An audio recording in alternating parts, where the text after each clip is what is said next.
all here on a good old Wednesday. Let's bring him in. He's our Jets insider. Today's broadcast brought to you by our friends at Tam's Pizzeria. It's Jake Asman from the Jake Asman Show on ESPN Radio in New York. What's up, Jake? How are you?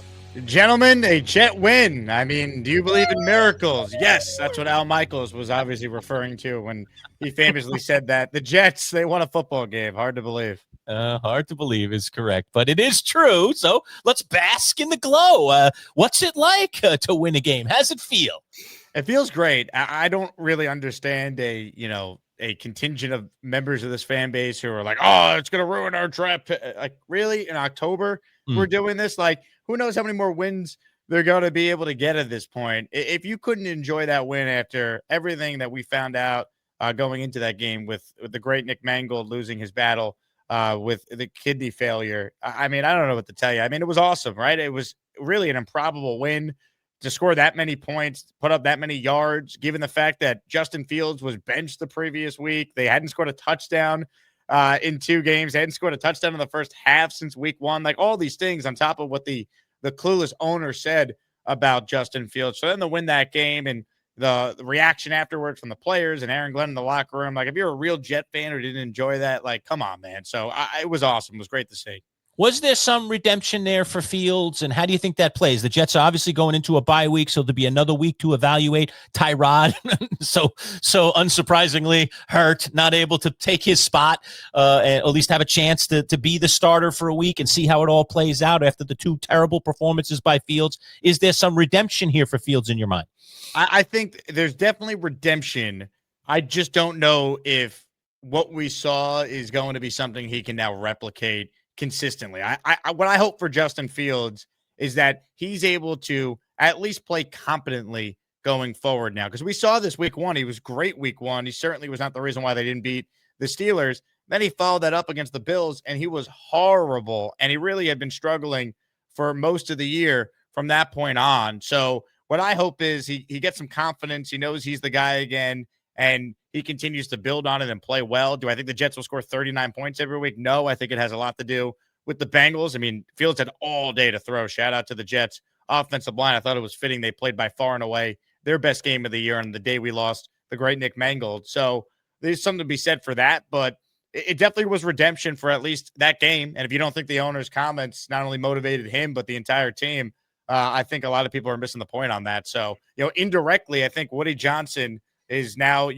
thinking that he had something to do with it for a positive way, when in reality he just got very lucky. But the Woody Johnson playbook of dumping all over the starting quarterback who he gave $30 million to guaranteed, and then him playing his best game of his Jet career, I don't know how replicable that is going forward. Jake, there's a lot of things I want to get into you with, and a lot of fun stuff, but you've mentioned it a few times. We can't go any further. We're around the same age. This guy, Nick Mangold, the jersey behind you, the golden yellow hair, the bustly beard, the great personality, the first-round draft choice, being a part of those great AFC championship teams. Like, man, he's your mama's favorite Jets player. You love Nick Mangold, and just tragic news at just the age of 41. His wife, 4 children are left after him here. To get that sort of news, and then for the Jets to win, and the Mangold, all of it, it's just a lot to unpack. What an emotional roller coaster over the weekend. I don't know. Tell us what Nick Mangold meant to you as a fan. Again, like I said, we're around the same age, so we got to see his entire birth journey of football. And even after rooting for the team to try to get that Super Bowl, even in his post-playing career. Yeah, he's one of my favorite just athletes ever, let alone, New York Jets players ever. I mean, everything that Nick Mangold was as a player, and he was a great player, and I believe he should be in the Hall of Fame. That's the level of player that he was. He was an even better person, and that's not just coming from me. That's what seemingly everyone who's had any sort of interaction with Nick Mangold has said. And I've gotten a chance to interview him 4 or 5 times on either YouTube or different radio shows I've hosted over the years. And he was just one of the more likable just dudes, man. Like, he was so relatable, I think, to so many people in the Jet fan base, that kind of blue collar, hardworking mentality that you just want to have a beer with. He would treat everyone with respect. And he was a phenomenal football player. And he was the linchpin to those offensive lines that in my lifetime and yours too, BG, those are the best offensive lines we've seen the Jets have. And I mean, he was a Jet through and through. Like there's very few players over the last 25 years that played their whole career with the Jets and have like a universally like 100% approval rating. Even Darrelle Revis, who I love and is an all-time great, and I was in Canton with you to see him go into the Hall of Fame with Joe Klecko. You know, there were some people that never loved Revis because he left and he was on the Patriots, so there was that.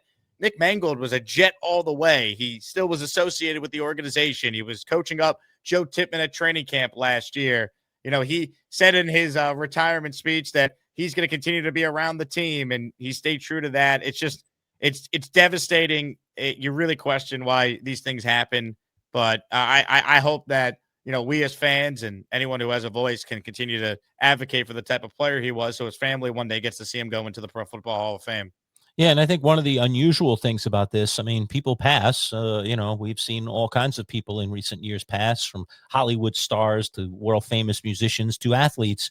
But this idea that he was waiting for a kidney and that he went public just a few weeks ago. Hey, if anybody's out there that wants to spare one, that might be a match. You know, you might be able to save my life. And unfortunately, that donor either didn't come forward or it was just too difficult a match for Nick. I mean, it almost makes it a little bit more heartbreaking, I think. Yeah, totally agree. It happened so quick. It was so sudden. You know, I can give you guys a little insight into what my day was like. So you guys know I do a weekly radio show with former Jets GM Mike Tannenbaum, and Mike was the GM who drafted Nick Mangold. And before we started our show with Mike on Sunday, he told us off air that, hey, this is what he heard, this happened, and we were going to wait for the Jets to officially announce it before we commented on it. And that happened right at the end of our radio show on Sunday. So we spent the last segment talking about Nick Mangold, and it was tough to really do the show kind of sitting on this news that you knew once it broke, like it was going to just completely devastate the entire fan base. And so many people who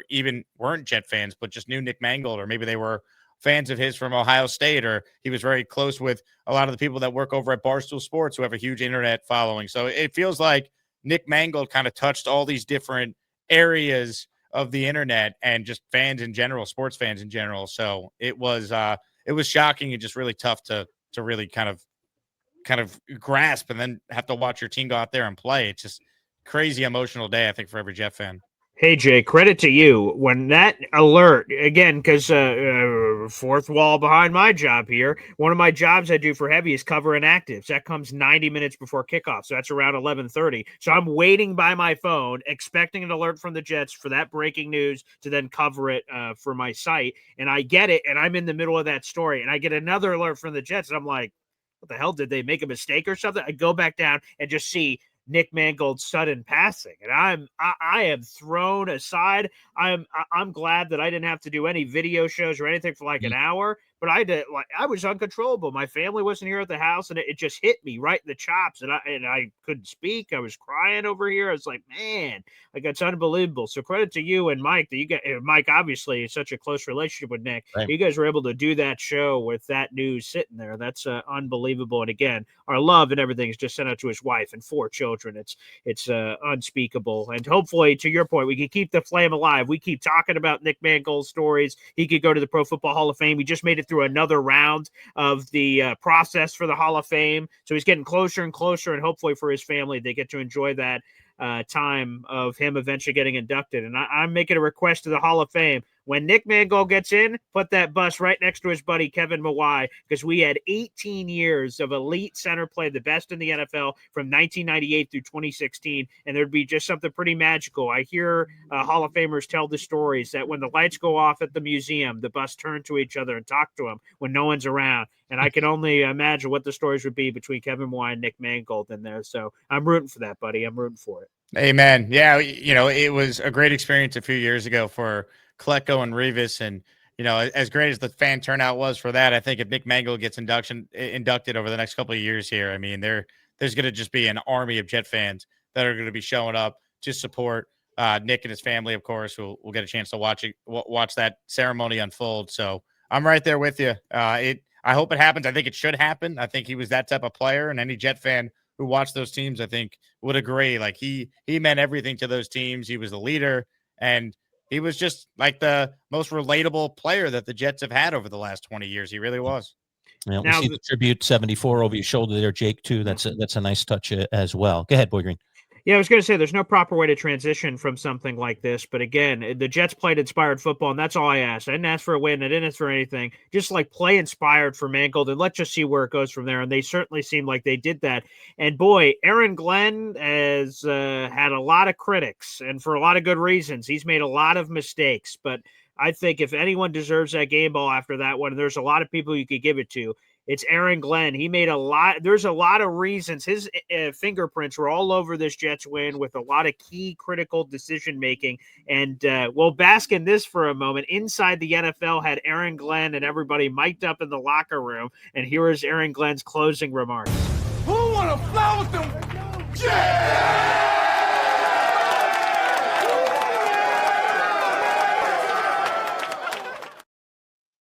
Ask you, Jake Asman, did you see those sorts of improvement and signs from AG that gives you inspiration? Like, wait a second, maybe the Jets do have the right guy, or at the very least, he's pointing them in the right direction.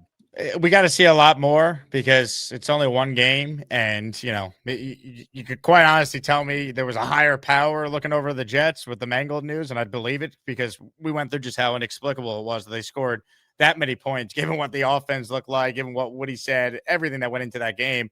But you got to be happy for Aaron Glenn. I mean, a clip like that reminds you why, many of us who maybe weren't in love with the hire, someone like me, I wanted someone with previous head coaching experience. But the reason why you were willing to buy in and give the guy a chance in the first place is that he is a Jet, and it clearly means something to him, and him even, being like, who wants to fly with them Jets like that. That's why we liked Aaron Glenn, because he's one of us, right? He's a Jet. He gets it. So, it's a great win. He definitely deserves the game ball. First win as a head coach, no matter how you feel about him, is a big deal. And there clearly were improvements. He had the team ready to go. He had Justin Fields still believing in himself. The coach gets credit for that.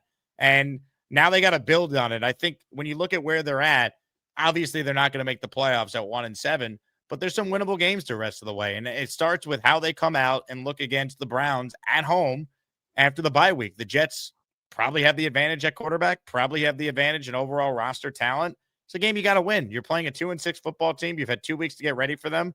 Let's see how the Jets come out and respond. And that's a nice little early tenure litmus test for Aaron Glenn, because the previous head coaches the Jets have had were terrible with extra time to prepare, terrible coming off the bye week. So I think it will be a fascinating look into Aaron Glenn based on how they handle winning that first game, time to prepare against a team they're probably going to be favored to beat in Cleveland when they play.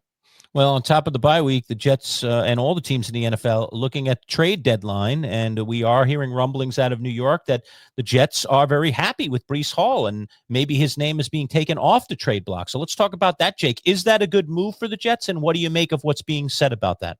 I think it's a good move if you can only get a 4th-round pick for Breece Hall. A third, I would think about it. I just think he's a good player who's young. You still have the franchise tag as an option. I'd be looking to try and get a contract done with Breece Hall. I talked about this with Mike Tannenbaum at the end of our radio show this past week, and he said, I'd be calling up Breece Hall's agent and just gauging what his interest would be in an extension. You look at what the franchise tag number is. Can you work something out where you guarantee him a similar rate over 2 years so he gets some security and you're able to finagle the cap hit over the next couple of years? Or maybe it's a little less than that because you're giving him that extra year of security and there's some sort of compromise you make in that regard. I'd be looking to keep him, not get rid of him. Regardless who the quarterback is next year, you're going to want to have a running back and a running game that helps put that rookie in a spot where they're not asked to do too much. I don't want the Jets to recreate the Sam Darnold situation all over again, where they picked the right player, but we just didn't know because he didn't have enough players around him to help him and the coaching was not good enough. So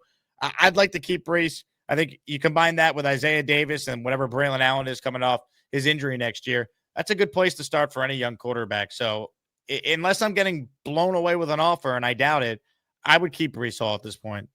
Any other rumblings of players that you're hearing on the Jets that could potentially be at play here at the trade deadline? I don't think they're going to have this big fire sale. I think Glenn's going to try and win as many games as possible, and it's a tough sell to your team who's trying to buy into your new culture and new way of doing things if you're trading away some of your best players. I don't think they're going to trade Quinnen.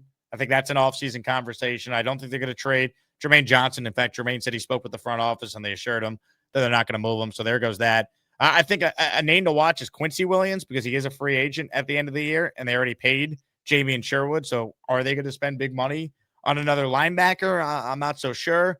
And I think a name to potentially watch is Michael Carter II because it feels like Jarvis Brownlee Jr., who they acquired in that deal with the Titans, he took the job from Carter as the nickel. So does that mean Carter's expendable now? He only has a $2 million cap hit for a team that acquires him and releases him next year. So the Jets could get maybe something for him, or I don't know what you really could get for Allen Lazard, but someone like him, maybe he could be moved. But I don't think we're going to see this big fire. So I think the biggest name that might be moved is not Brees. I think it's Quincy Williams potentially. All right, let's stay there at linebacker. Now, I don't know how much credit is given to Aaron Glenn for his quote-unquote accountability for cutting Xavier Gibson. Like, okay, some people said he shouldn't have even been on the roster in the first place. So he makes a critical mistake in week 1. He gets cut. I don't know how much accountability we're like, yeah, way to go, coach. Or week 4, Isaiah Williams against Miami makes 2 boneheaded mistakes. Fair caught a ball at the 2-yard line, fumbles the second half kickoff. He gets waived later in the week. Again, I don't know how much accountability we're like. That's what we're talking about, AG. But one of your 6 voted team captains being benched for the entire first quarter, like that's sort of unprecedented to have that happen. That was the first guy that Aaron Glenn and Darren Mucci paid, and he rode the bench. And apparently during critical situations, the end of the game also was riding a little bit of the bench. So, Jake, what do you make of that, of Jamie and Sherwood ending up on the bench? Is that a short-term thing? Is that a long-term thing? And what do you make of AG flexing that level of accountability muscle that, quite frankly, we haven't seen all season? Without knowing what led to it, it's tough to fully comment because was it disciplinary or was it performance related? I think it was disciplinary because from the second quarter on, he was back out there playing the starting reps, and he made a couple really nice plays late in this game to help the Jets win. So ultimately, I like the fact that even if you're a captain, you could be held accountable. Let's say he missed a meeting or something, sure, and they made him miss a quarter. That's fine. He hasn't had a good year, though, overall. They need way more from Sherwood. I know he still has a lot of tackles, but if you're watching the games, you see, what's really happening with these drives. He hasn't been anywhere near the same level of player he was a year ago when his teammates voted him team MVP. So without knowing the whole situation, it's tough to truly comment on it because Glenn was asked, and he said that stays between him and the player, which is fine. But he needs to be better. And look, it hasn't worked out to this point, and they really need him to get back to being the player that we saw last year, who looked like an ascending player. And when they signed him, I'd be the first to tell you, I thought that was the right decision to pay one of your own. Hasn't worked to this point. Talking with Jake Asman inside the New York Jets from the Jake Asman Show, ESPN New York. Today's broadcast brought to you by our friends at Cam's Pizzeria. Let's just take 30 seconds, learn a little bit more about our friends from Cam's. When you think of Camp's Pizzeria, think about 2 of your favorites, their zesty buffalo chicken wing pizza or their tasty chicken bacon ranch. Over 16 specialty pizzas made fresh daily with the best ingredients. Indulge in their homemade calzones, subs, wraps, salads, and their famous cannolis for dessert. They're all made with love just for you. Order online for 10% off at camspizza.com. Locations in Camillus and Oswego. Cam's Pizzeria. It's love at first slice.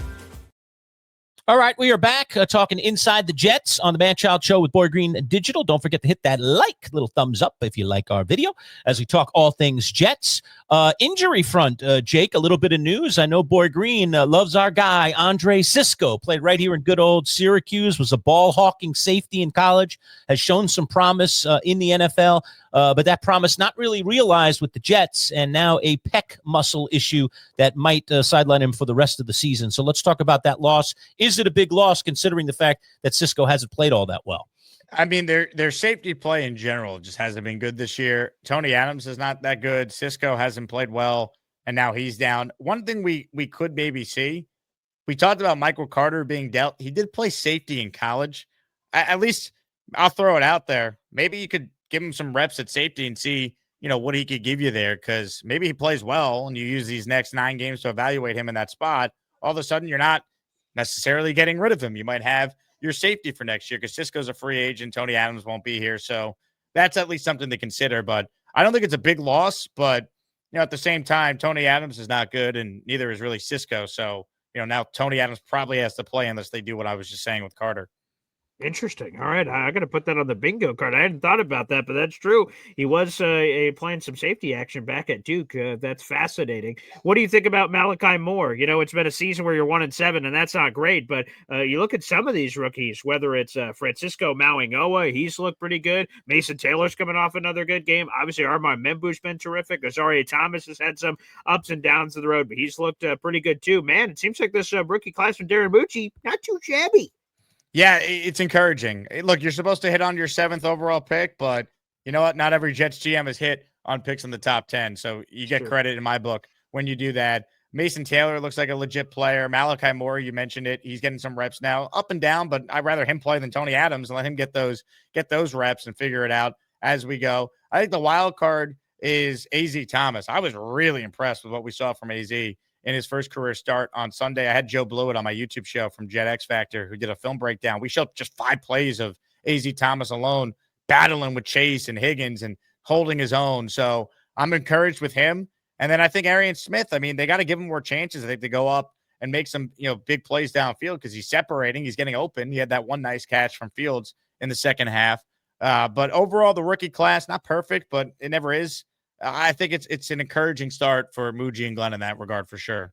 Now, look, we want to see the Jets at least pile up a few wins. One certainly isn't enough. Does a season make, Jake? And I look at their schedule coming out of the bye next week, and it's the Cleveland Browns. And that game is at the Meadowlands, so that's a winnable game for the Jets. I know they'll go on the road for the Patriots, who certainly have looked like a much better team this season. I would have thought before the season started this might be a winnable game, but I'm not sure if I see it that way. The Ravens, who knows what they are at that particular point. That's on November 23rd. Then home for the Falcons, home for the Dolphins. I mean, you just look at that 5-game stretch. There certainly are some games in there. If the Jets play good football, they could win a few of them. I agree. And that's what I want to see, Jim. I'm not saying they got to go out there and, win now, 9 in a row and go 10-7. But, can they go 5-4 and really show us some significant improvement? Can they even 4-5 would be a huge improvement over what we've seen? Can they get a win over New England, one of the 2 times they play them? Can they get a win over Miami when they play them? They're better than Miami, even though they lost that game to them on Monday night. They just completely beat themselves in that one. I just want to see this team go out there and show progress. The wins need to be there, but we want to see improvement. No more, clock management debacles like what we saw from Glenn in London. Like, they play primetime against New England on a Thursday night after the Browns game.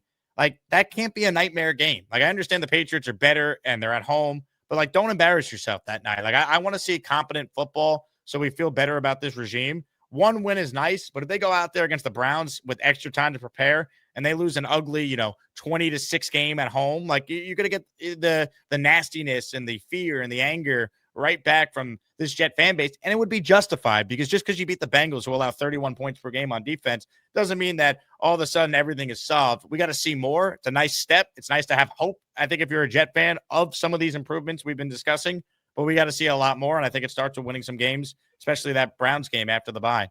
Jake, do the Jets have a competent receiver in Isaiah Williams? I mean, man, this guy was maligned for all the stupid mistakes in week 4. The Jets cut him, and he wasn't there when a lot of us were there for the Jets-Cowboys tailgate game in week 5, but they bring him back right ahead of that London trip. And, man, he's looked really good as a returner. And then in a featured role with Garrett Wilson not available, Jet sweeps, catching the ball. Wait a second here. We got a little something, Jake? I mean, that was shocking because he was so bad. Anytime we saw him on special teams, I was at the game even against Carolina where he's like fair catching punts again inside the 10, and just, yeah, I was stunned. And he made plays as a receiver. That was in a game that was just insane. That was one of the more insane things, that Isaiah Williams played so well that he was actually voted AFC Special Teams Player of the Week. He was named that by the NFL today. So what a crazy game, but you're right. Him doing what he did, that was a huge surprise.